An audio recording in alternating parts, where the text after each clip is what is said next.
Mga boss, magandang araw po sa inyong lahat. Ngayong araw na to mga boss, ayusin na natin yung problema sa transmission itong Honda CRV na to. So sa mga magtatanong nga pala ng update tungkol sa naging pagpa-file ng kaso dito sa Honda CRV na to mga boss, hindi ko na i-detalye sa inyo pero mukhang malabo nating makuha ang hostisya. Pinanghinaan na rin ng loob yung aking pinsan, kaya hindi ko na siya i-detalye kung ano nang nangyari, pero sa mga nakasubok na mag-complain or magsampa ng kaso sa dito sa Pilipinas tapos wala nangyari, alam niyo na kung bakit. So kayo may idea kayo kung anong nangyari dito sa Honda CRV natin. So ngayon ako na yung mag-aayos nito. Kapag nag-i-scan tayo mga boss, ang lumalabas na error is P0710 tsaka P0753 code. So shift solenoid A tsaka transmission fluid temperature sensor yung problem. So parehong nasa transmission yun. So ito papakita ko sa inyo sa video na to kung paano siya ayusin.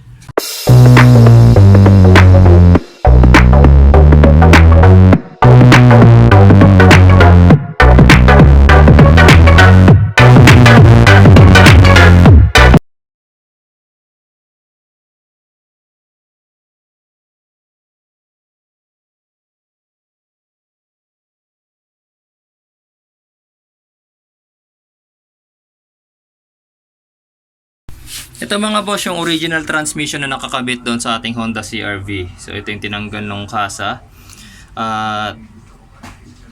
Para ma-test natin or mapakita ko sa inyo kung ano yung itsura ng shift solenoid A. So binaklas ko yan dito. Binuksan ko yan, nandito nakalagay yan. Ito yung itsura ng shift solenoid A. Ayan. So kinuha ko na siya. Just in case na ito yung problema ng Honda CRV ngayon. Ito-test muna natin to, tapos titingnan natin kung gagana to. Tapos yung transmission fluid temperature sensor naman ito. Ito yung buong harness or yung socket. Hindi kasi makakapagpalit ng temperature fluid temperature sensor ng yan lang. Yan yung kulay puti. Yan yun. Pero hindi kasi siya mapapalitan ng yan lang, kaya ang gagawin buong harness yung papalitan. So, bago natin buksan yung ating transmission kung saan nakalagay yung mga shift solenoid, ito siya. So kanina sa transmission, doon sa nakababang transmission, madali siyang buksan. Pero dito kasi since nakasampa siya sa ating makina, medyo masikip. Kaya before natin yan buksan, test muna natin yung mismong harness. Harness tsaka yung mismong solenoid. Matitest naman natin yan kahit nandito. So ito yung harness niya, medyo nakaharang lang tong hose na to. Ayan. Yan yung harness. Huhugutin natin yan para lumabas yung mga pins. Ayan. Ayan, so kailangan lang natin siya matanggal. Nakikita nyo medyo may oil leak. So kaya nanggagaling yung oil leak na to. May possibility na sana loose connection lang to dahil nagkakaroon ng oil leak dito. Lilinisan ko na lang din yan mamaya ng contact cleaner. Yan, so first thing mga boss, itong socket na to ng ating mga shift solenoid na nakakabit doon.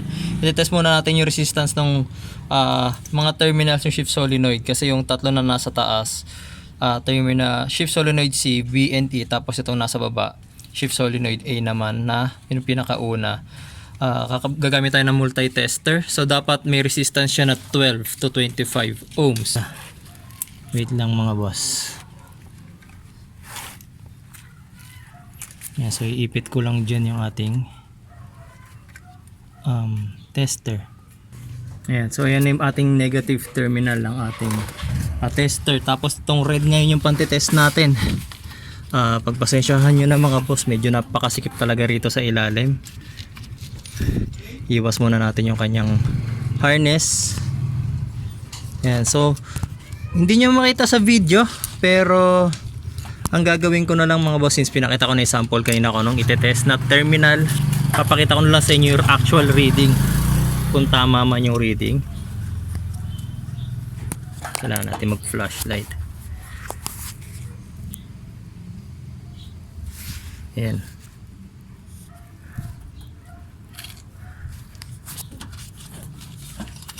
Harang yung harness.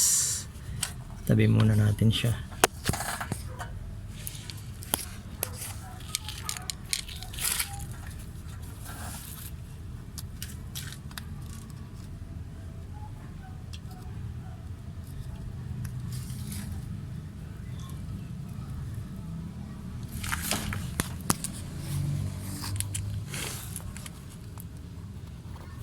Medyo mahirap talaga to guys kahit ako hindi ko masyado makita yung terminal na tinetest ko.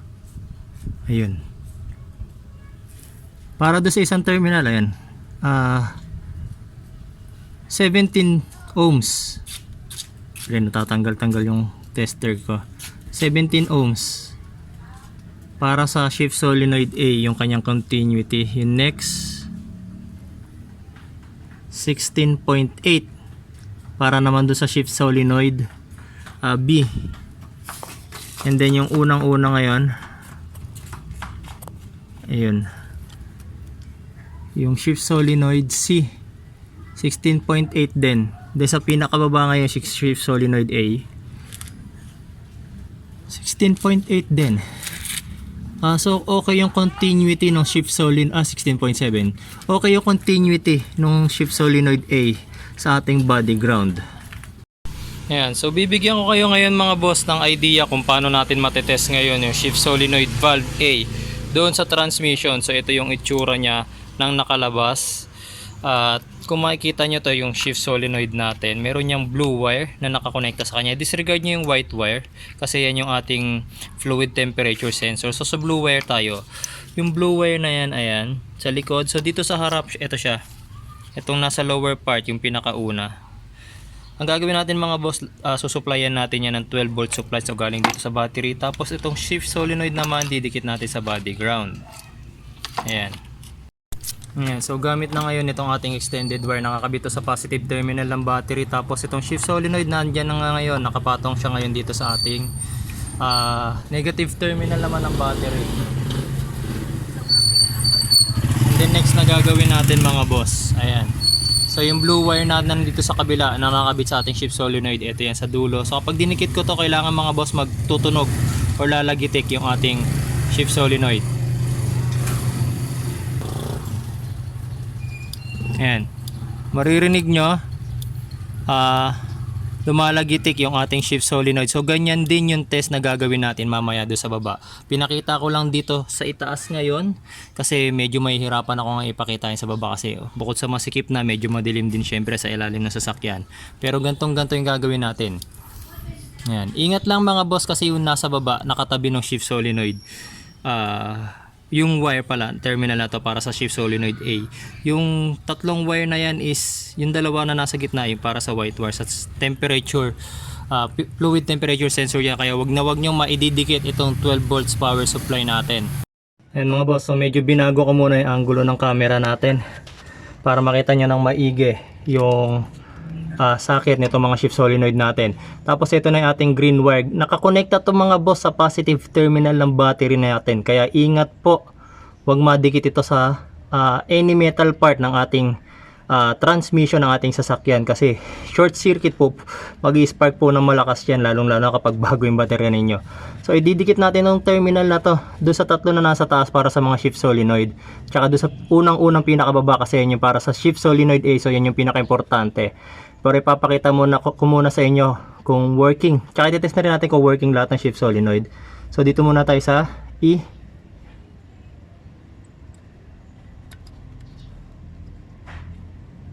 Ayan.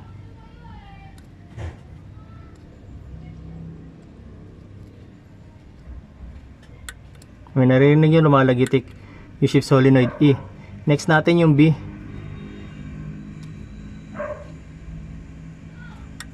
Ayan. Then yung letter C naman.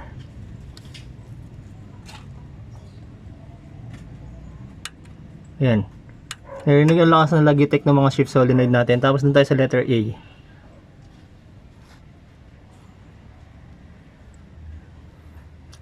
Wala yung letter A yung letter A natin mga boss, hindi siya lumalagitik.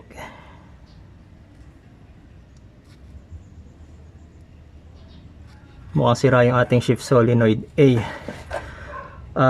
Kasi doon sa tatlo sa taas, once na madikit natin itong positive line, ayan, narinig yun, ano siya, tumutunog. Pero doon sa A, ayan, ayaw. Pwedeng itong ipinalit nila na transmission, sira talaga yung shift solenoid A, o kaya maayos ito noon kaso nakargahan nga ng maling langis, CVT yung ikinargang langis, so maaaring nakasira doon sa shift solenoid. Paano kaya to? Tapos may langis-langis pa, may mga leak pa ng langis. So try ko muna linisan. Try ko linisan ng liha yung terminal ng shift solenoid. Tapos yung mismong socket din pala, itong harness lilinisan ko to gamit ang electric contact cleaner. So ito yung harness natin mga boss. Paano ko kaya siya may sprayan na makikita ninyo sa video. Ayan. So nailabas ko siya konti. Tapos ito yung ating electric contact cleaner. Sprayan lang natin yung harness.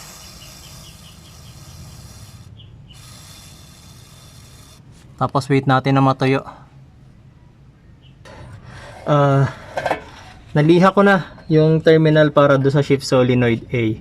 Test natin ulit ngayon. Maaari kasi nag-stock up na tong shift solenoid na to dahil nga maling langis yung ikinabit, nilagay nila. Uy! Lumagitik siya. Ayan. After ilang try na supplyan siya ng 12 volts, lumalagitik na siya. Ayan. Tulad na siya ng iba. Ayan, maririnig yung iba, ganyan tunog. Ayan. Tapos siya lumalagitik na rin. Ayan, naririnig ninyo. So biglang gumana yung ating shift solenoid A. Mukhang nag-stock up ito. Ang gagawin ko ngayon, kakabit ko muna yung harness na nalinisan. Tapos kakabitan ko na scanner. Check natin kung anong nangyari, kung may error pa rin dun sa ating computer box pag yung may scan na scanner.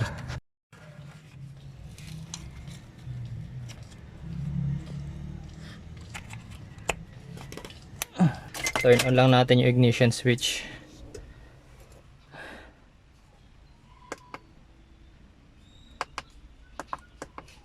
ISO 9141 ang protocol natin dito.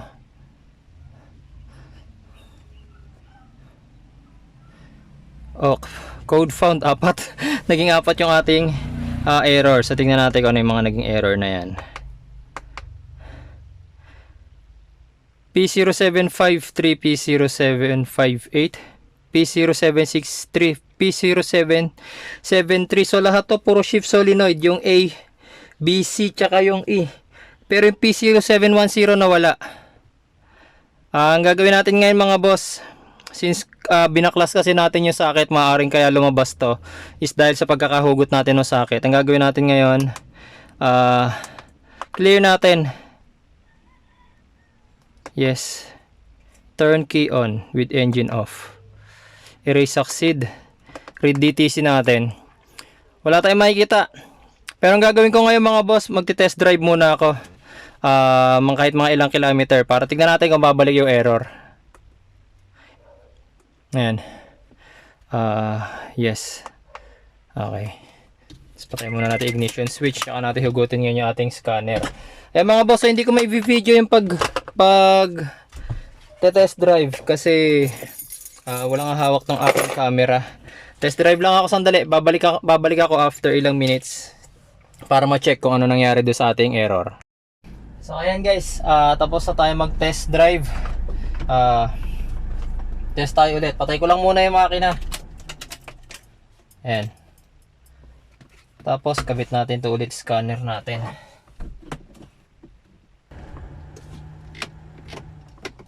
Ayan. Hindi ko na paandarin yung makina mga boss. Pwede naman tayo mag-scan kahit naka-off yung ating makina. ISO 9141 ulit.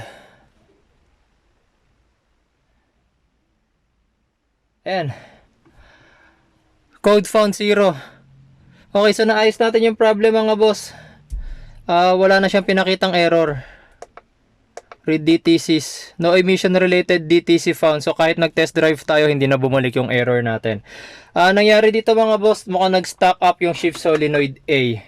So nangyari, Siguro dahil sa napalitan na natin to ng tamang langis kasi ATF fluid or yung Honda ATF DW19 nakakargang langis dito. Tapos supply natin ng 12 volts doon sa shift solenoid A kanina. Kaya nakita nyo naman umpisa ayaw niya maglagitik. Ayan, so wala nang error. Kanina nag 4 errors pa siya. Good news 'yon. Pero since mga boss na nagkaroon ng sign na nag-stack up yung shift solenoid natin, may possibility na pasira na yung shift solenoid A na yun, pero hindi na muna natin siya papalitan sa ngayon. So as of now, alam natin na nag-work siya. Ang gagawin ko na lang siguro from time to time, pag naramdaman natin na nagkaroon ulit ng problema sa shifting ito, lalo na from first gear to second gear to third gear, mag-i-scan tayo ulit kapag bumalik yung problem na yung P0753 code na shift solenoid A, indication nyo na kailangan natin magpalit. Tapos yung sa fluid temperature sensor naman, ito, maaaring naayos na rin siya since tama na nga yung langis na nakakarga. Kaya kahit dito sa scanner natin, as in talagang wala na tayong nakitang problem. Kasi kahit yung P0710 code, hindi na lumalabas ngayon dito. Ayan, as in zero code na siya. Code found is 0. Pati yung problem with fluid temperature sensor na wala. Kaya ito, hindi na natin ito ikakabit. Pati itong shift solenoid A. Spare na lang natin ito mga boss. So luckily mga boss, naayos natin yung problem nang hindi tayo masyadong gumagastos. Langis lang yung talagang pinalitan ko rito. Monitor ko na lang to, siguro mga ilang gamit pa kung babalik pa yung problem.